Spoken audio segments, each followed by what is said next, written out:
starseed who grows strangely tired in certain rooms, this transmission has found you because what drains you is not always visible, and what you have felt in silence has been misunderstood for far too long. Why do you leave some people feeling hollow, heavy, almost erased, while others leave your spirit clear and alive? What if this is not weakness, not overreaction, not a flaw in your nature, but the first signal that your field has been sensing more than your mind has been taught to name? I speak now as a messenger within the Arcturian field, not to dramatize your burden, but to name with precision what you have carried without language, because this experience has been moving through the lives of many sensitive souls in silence, and the silence has caused them to believe they were fragile, when in truth they were simply perceiving more than they had been taught to understand. This is why this transmission exists. It has come to translate the weight you feel into meaning, and to reveal why certain presences leave your body tired, your mind clouded, and your spirit strangely dimmed, even when no visible harm has been done. Let this first truth be received. You are not imagining this. You are not weak. You are not strange. You are responding to emotional signals, stress patterns, and unseen social currents that most people move through unconsciously. Where others pass through a room and notice only words, you are registering tone, tension, contradiction, with suppressed anger, hidden grief, performance fear, and the silent friction between what is spoken and what is actually felt. Your system does not merely listen, it reads the field. And here is what is rarely spoken in a world that rewards numbness and calls it strength. Some nervous systems are more responsive, more porous, more alert to emotional atmosphere. This does not mean they are broken. It means they are highly tuned instruments. When you leave certain people feeling depleted, and it is not always because something mystical has attacked you, and it is not because you failed to protect yourself well enough. Very often, it is because your body and mind have been processing an overload of emotional information, absorbing the strain of another person's state, or bracing against a current of stress that never had words placed around it. Human beings affect one another more deeply than they realize. Emotions move from person to person, like frequencies passing through water. So stress does not stay politely contained inside one body. It leaks into posture, voice, rhythm, silence, and expression. And the sensitive one, the starseed soul, the empathic observer, often receives this transmission first. What you have called sudden exhaustion may actually be your system reacting to accumulated emotional contagion, to the weight of unprocessed tension, to the burden of reading signals that others ignore. In this sense, your fatigue is not random, it is information. If this has happened to you, if you have walked away from certain conversations feeling heavy for reasons you could not explain, leave the number 11 below and let this be your quiet signal that you recognize yourself in this message and are ready to see more clearly. Now receive the deeper reframing. The issue is not that you are too sensitive. The issue is that you were taught to judge sensitivity before you were taught to understand it. Well, you were told to toughen yourself against what was overwhelming you, but almost no one explained that the overwhelm itself might be a valid response to emotional chaos, negativity, hostility, or nervous system stress in the environment around you. So you learned to doubt your perception instead of honoring it. You learned to call your accuracy a flaw. But this transmission is here to end that confusion. By the end of this message, you will understand that your exhaustion around certain people is not a meaningless weakness. It is often the result of heightened emotional and nervous system sensitivity. It is your inner instrument reacting to distortion in the field. It is your body sounding a bell before your conscious mind has formed the words.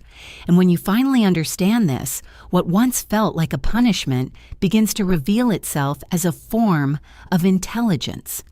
The Arcturian Council now brings forward the second revelation, and it is this. What you have called being drained, what you have called having your energy taken, is very often your system responding to a symphony of signals that was already moving through the field before a single word was spoken. You were never weak for feeling it. You were early. You were registering what others were still ignoring. Consider this carefully. Well, human emotion does not remain sealed inside the body that produced it. It radiates through tone, facial tension, pace of speech, breath, silence, contradiction, and subtle shifts in presence. This is why one room can feel clear and another can feel heavy, even when the same polite words are being exchanged. The atmosphere is speaking before the people are. And those with heightened sensitivity, those whose inner instruments are tuned to finer frequencies, do not merely hear the conversation. They receive the field around it. This is the first mechanism, emotional contagion, a transmission of feeling from one nervous system to another.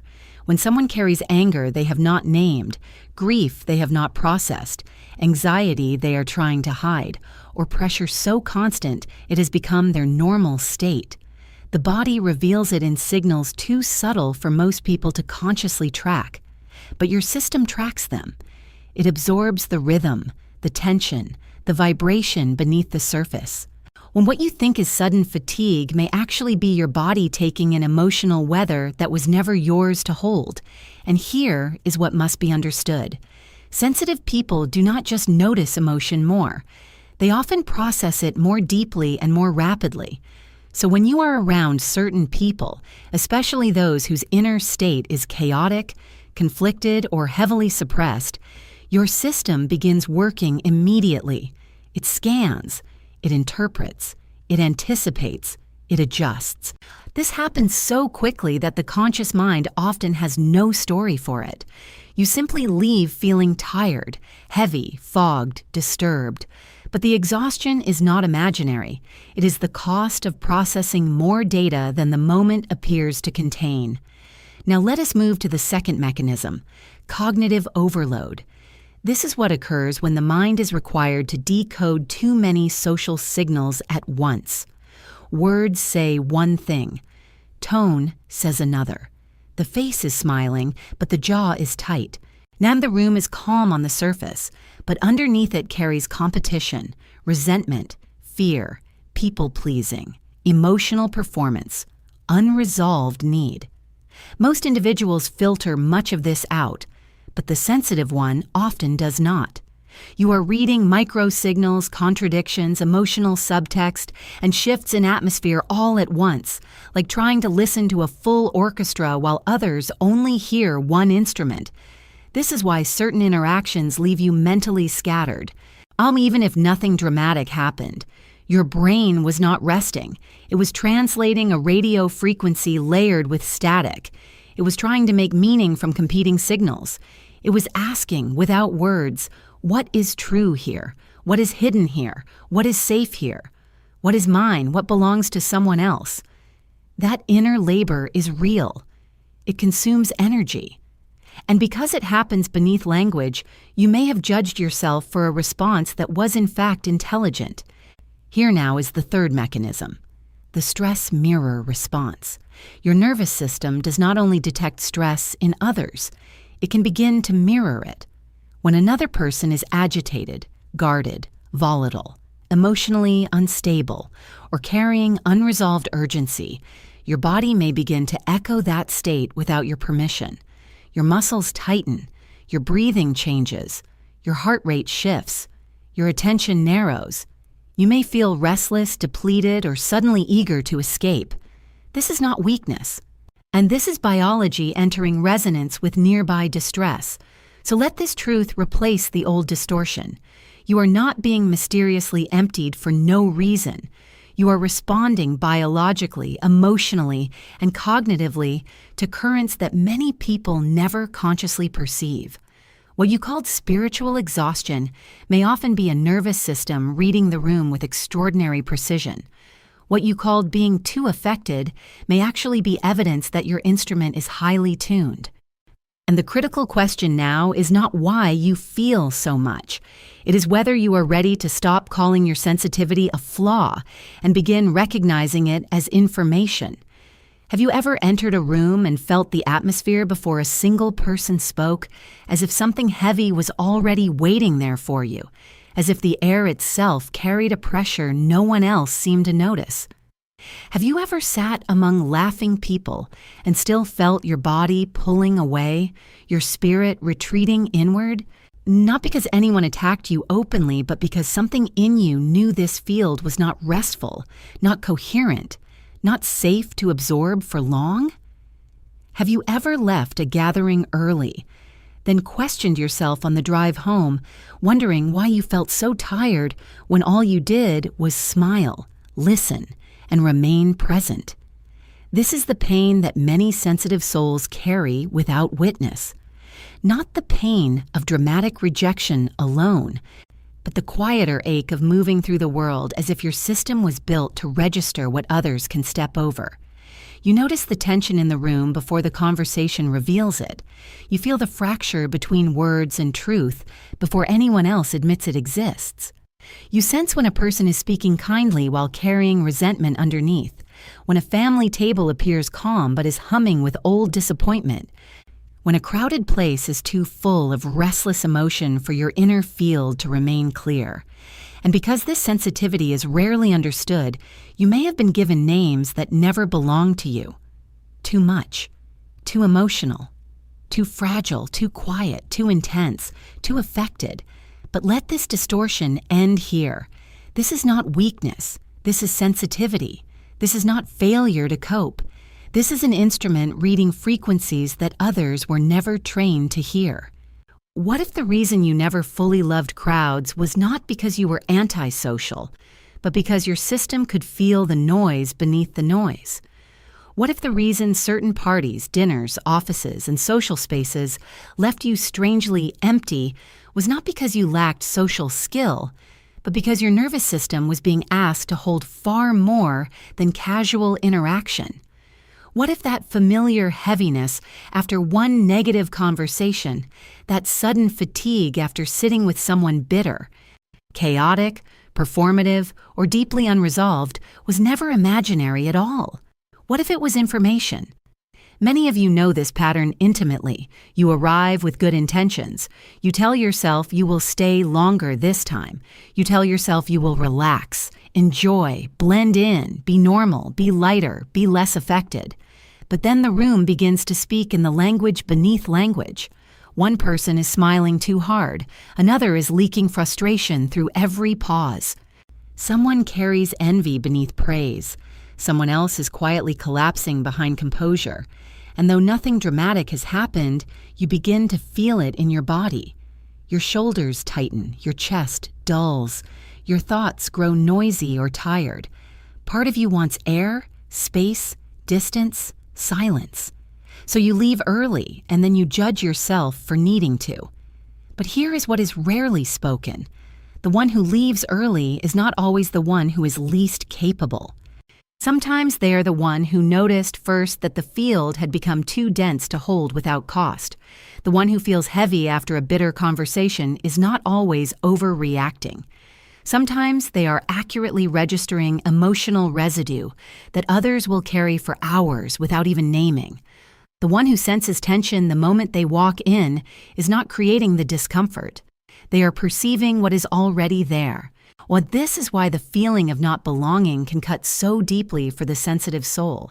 It is not only that you feel different, it is that you often feel different in places where everyone else seems adjusted to conditions that your spirit cannot pretend are natural. You tried to fit inside environments that asked you to numb what was true. You tried to call your perception a flaw so you could remain acceptable.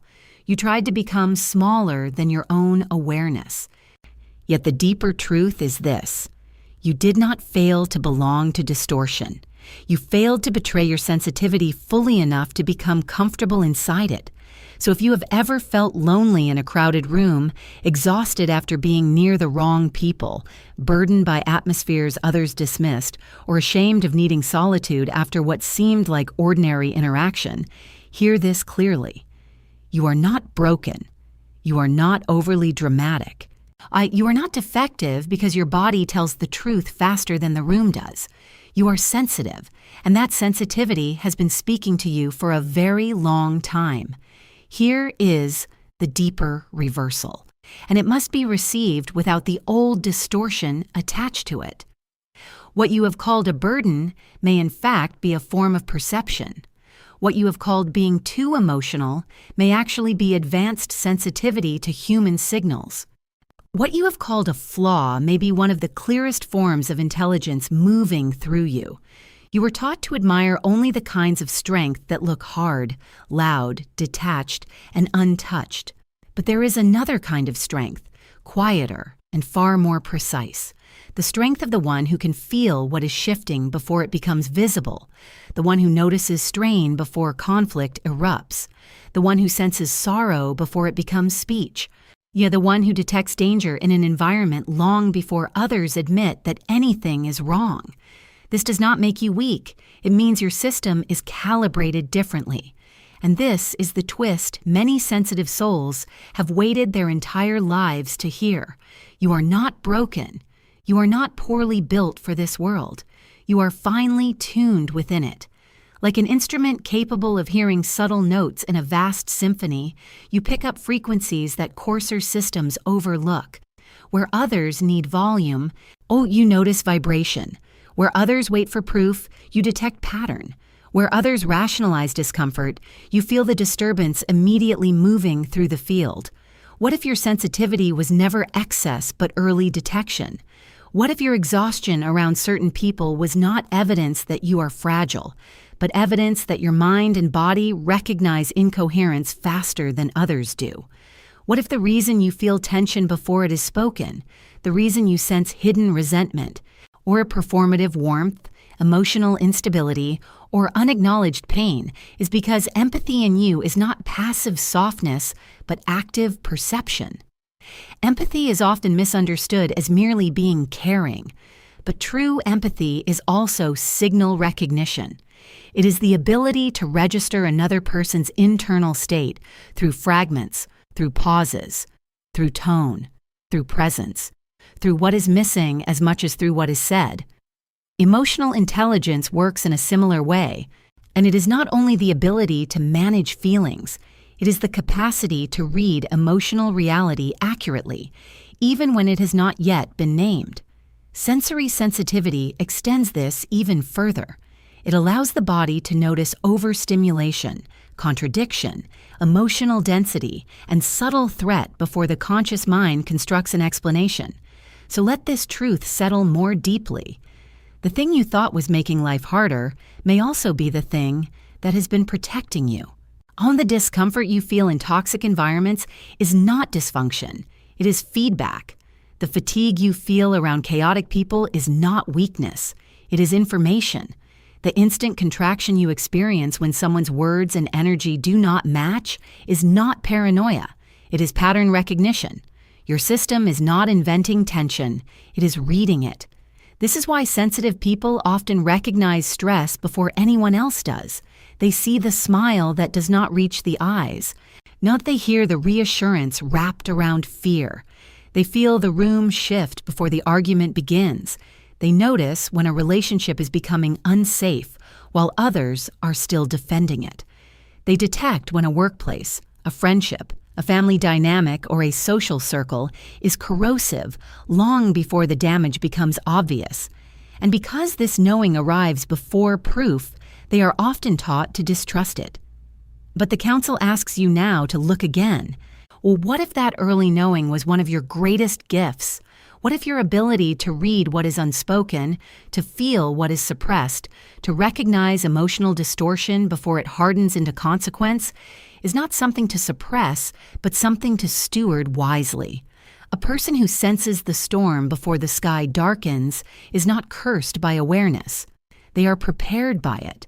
This does not mean sensitivity should rule you. It means sensitivity can guide you when understood.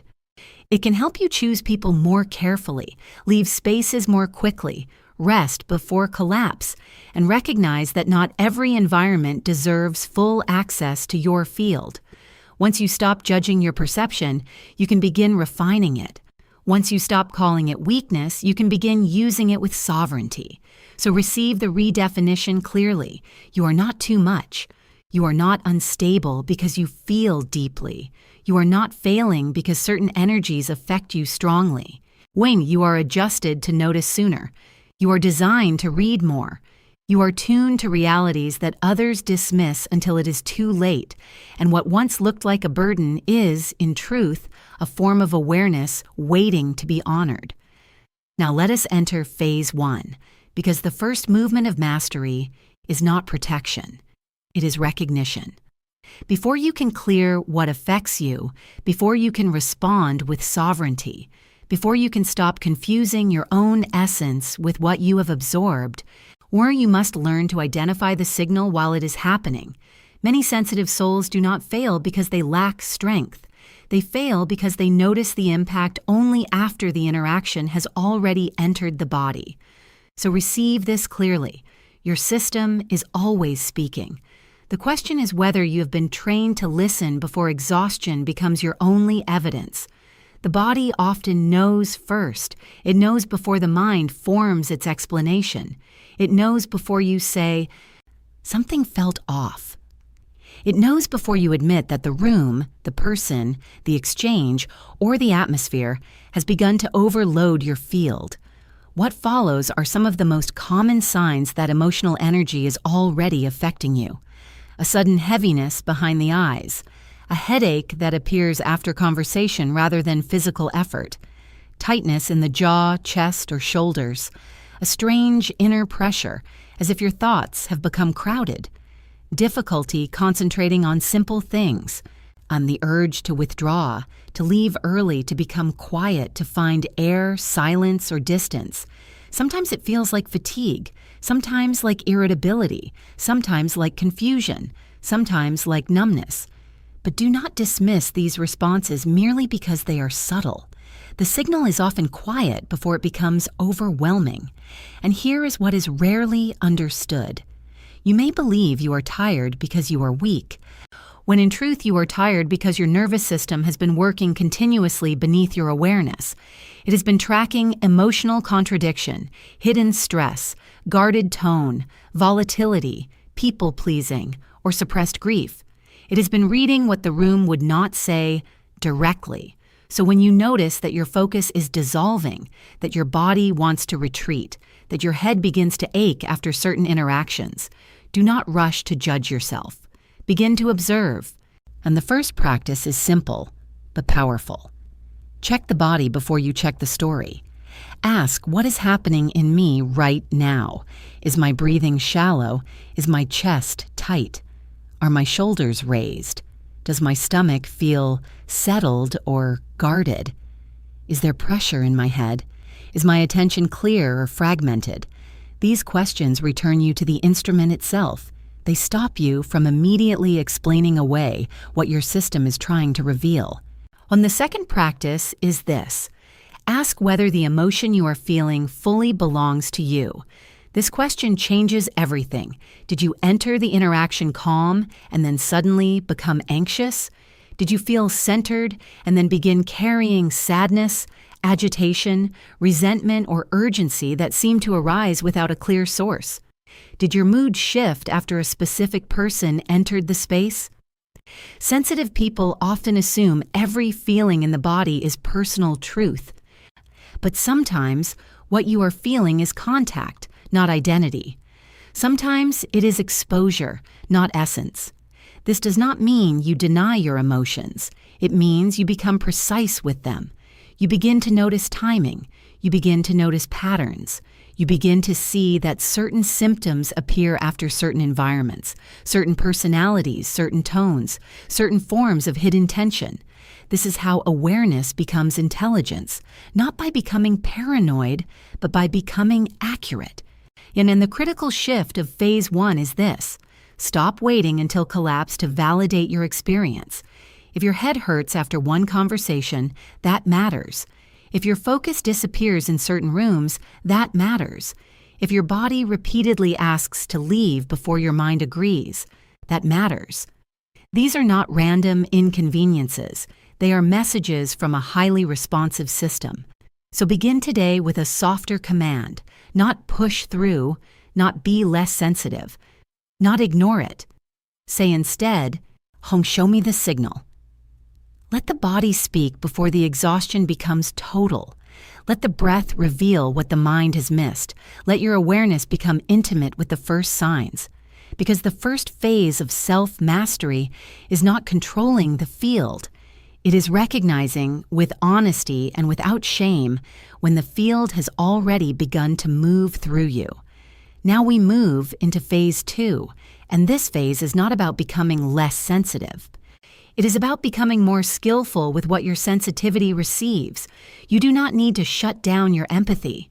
You do not need to harden your heart until it becomes unrecognizable to you. You do not need to force yourself into every room, every conversation, every emotional storm, just to prove that you are strong. Your task is not to erase your sensitivity.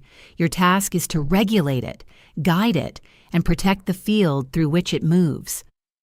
The first strategy is emotional boundary. This is where many sensitive souls become confused because they were taught that being loving means being open to everything. But openness without discernment is not wisdom. It is exhaustion. A boundary does not mean you stop caring. It means you stop absorbing everything as if it were yours to carry. You can witness another person's pain without making your body the container for it. You can hear someone's anger without letting it root inside your nervous system. Or you can remain compassionate without becoming entangled. This begins with a simple inner declaration. Not every feeling in the room belongs in me. Not every person deserves unrestricted access to my field. Not every conversation requires me to stay beyond the moment my body begins to contract. These are not cold statements. They are sacred permissions.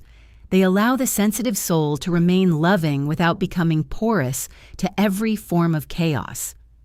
The second strategy is nervous system reset. Once the body has entered resonance with stress, it must be guided back out of it deliberately. This is why breath matters. This is why stepping outside matters. This is why silence matters. When you notice that your chest has tightened, your thoughts have become fogged, your patience has shortened, or your energy has suddenly collapsed, do not wait for total depletion before responding. Interrupt the pattern early. Breathe slowly and deeply enough for the body to receive the message that danger is no longer in command. Relax the jaw, unclench the shoulders, lengthen the exhale. Step away from the dense environment, even for a few minutes, and let your system remember what unforced space feels like. Many people dismiss these actions because they seem too simple. But simplicity is not weakness, it is precision. The nervous system responds to rhythm, breath, posture, movement, and environment long before it responds to perfect analysis. Sometimes the most powerful reset is not another thought. It is air. It is water. It is stillness. It is leaving the room before your body pays a greater price for staying. And here is what must be remembered. Leaving an overstimulating environment is not defeat. It is calibration. Pausing a conversation that is becoming too heavy is not avoidance. It is discernment. Taking a walk after emotional intensity is not fragility. It is intelligent regulation. The world may have taught you to admire endurance without awareness, but your path is different. Your path is to recognize when restoration is necessary and to honor it before collapse becomes the teacher.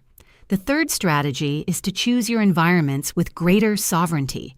Not every space is neutral. Not every social circle is nourishing. Not every connection is worth the energetic cost it demands from you. Some rooms amplify anxiety. Some relationships run on tension. Some groups normalize emotional dishonesty so deeply that your system must labor constantly just to remain coherent inside them. Sensitive people often spend years blaming themselves for how they feel in toxic environments, when the deeper truth is that the environment itself is misaligned. So begin to ask stronger questions. Who do I become after spending time here? Do I leave clearer, steadier, more alive, more present? Or do I leave confused, burdened, contracted, and strangely distant from myself? These questions are not selfish, they are diagnostic. They teach you which spaces support your nervous system and which ones repeatedly distort it. This is the empowerment hidden inside Phase 2. You are not powerless before what affects you. You are allowed to set boundaries. You are allowed to reset your body. You are allowed to choose people and places that do not punish your sensitivity for existing. Say this inwardly until the old programming loosens its grip. I do not need to become numb to survive. I need to become attuned to what restores me. Because the truth is not that you feel too much. The truth is that for too long you remain too long in spaces that ask too much of your field. And once you learn to protect your sensitivity instead of apologizing for it, what once felt like a curse begins to move like wisdom.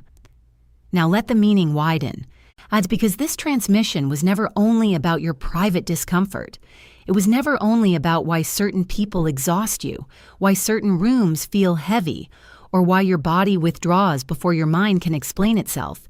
There is a greater purpose hidden inside this sensitivity, and once it is seen, the story changes. You no longer ask only, "What is wrong with me?" You begin to ask, "What am I here to notice, to protect, to restore, to reveal?" The world has never lacked noise, or it has never lacked opinion, performance, urgency, competition, or people willing to speak without listening. What it lacks, more than ever, are those who can feel deeply enough to detect what is breaking before it fully collapses. What it lacks are people who can sense disconnection before it becomes cruelty, tension before it becomes conflict, emptiness before it becomes despair. The world does not suffer because there are too many sensitive people. It suffers because too many sensitive people were taught to mistrust the very perception that could help heal what others ignore. Those who are highly sensitive often notice the fracture first. They sense when a friendship is drifting into resentment before the argument begins. They feel when a family system is running on silent pain before anyone admits the truth. They recognize when a workplace is built on strain, fear, or emotional dishonesty long before the burnout becomes visible.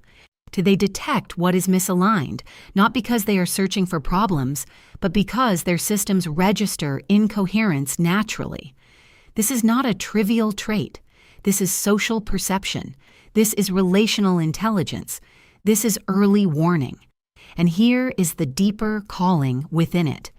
To perceive is not only to suffer, it is also to serve. The one who can feel tension early can interrupt harm early. And the one who senses emotional disconnection can bring language where silence has been causing damage.